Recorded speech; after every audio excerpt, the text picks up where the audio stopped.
the image, watch. This is the close of it. This is another whole thing here, watch.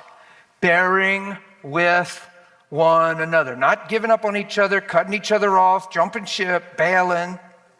Bearing, not bailing. Bearing with one another. No, I'm going to get a little tense on this one. Don't you get condemned. Just hear me out and don't jump ship. You know, people say, well, yeah, but you know what? You just don't deserve this. How long are you? It's too long. And sometimes people just don't change. And God doesn't expect you to just keep putting up with this, putting up with this. This is damaging. This is detrimental. Listen, you can only emotionally abuse somebody that doesn't know who they are. So if you teach people who they are, you don't have to run from emotional abuse because there's no such thing. Try to emotionally abuse me. My wife didn't have a relationship with me for 8 years in a deception of her identity. So I lost her emotionally, physically, and connectively as a friend and as a spouse. So I was like a married single man for 8 years. Nobody in my life had a clue. Jesus is profuse, he's flowing. I've seen as many things happen in those 8 years in my life, if not more. And the whole time I loved her and valued her and realized she was deceived. Thank God I don't have a theology that says, well, sometimes people don't change and maybe I ought to just move on. Because this thing isn't about me. And if God had that theology, you might not be sitting here filled with his Spirit. So why do you assume a perspective that he would never have? That preserves yourself. And even when you make that decision, you didn't preserve yourself because it always comes with a cost. Because there's always hurt, there's always memory, there's always stigma, and you always get stereotyped for your history. Come on. If you're sitting here and you've done that, you're not condemned by what I said. Just don't let your heart ever again live there. Don't ever be there again. Don't think, okay, I've been through this once, I can do it again. Don't just change where you're at in that. Believe for people and stand your ground. My wife is so happy that for 8 years, I saw past what she was living and doing. She loves me. She values me. She owes me nothing. She would lay down her life for me. Like she loves me. My wife loves me. Why? Because I first loved her when she knows she was living unlovable. And probably the first time in her life, she saw the real love of God through her husband because I loved her like Christ loves his church. Are you with me?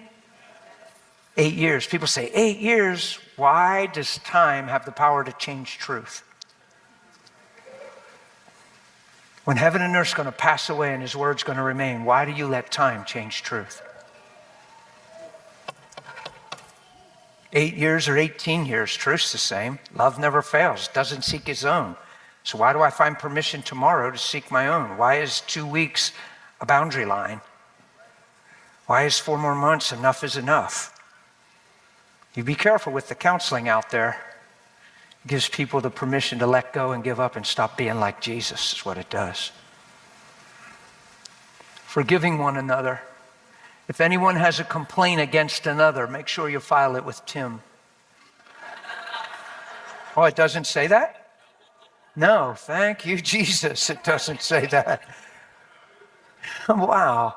If anybody has a complaint against another, even as Christ already forgave you, I threw the word already in there. Even as Christ forgave you, so you also must do.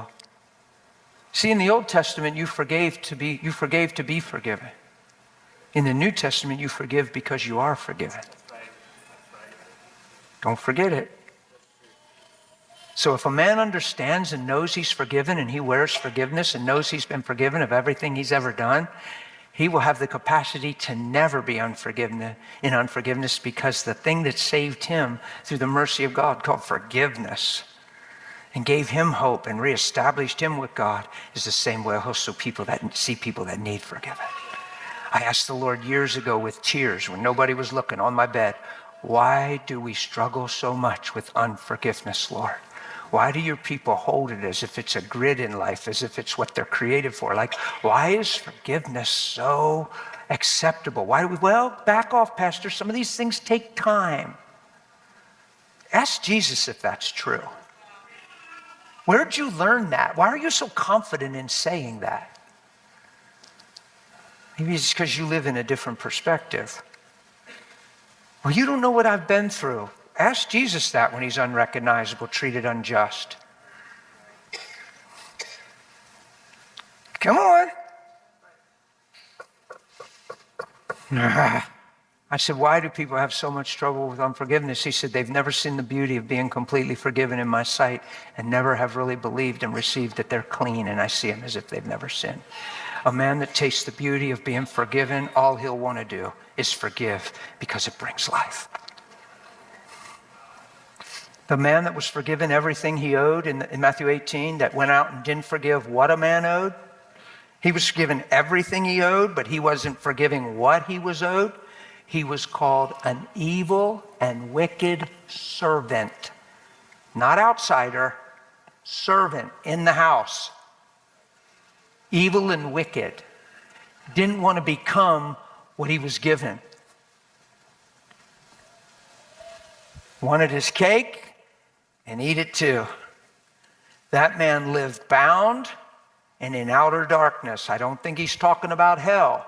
I think he's talking about a soul that's living in torment because he won't walk like Christ. That's good.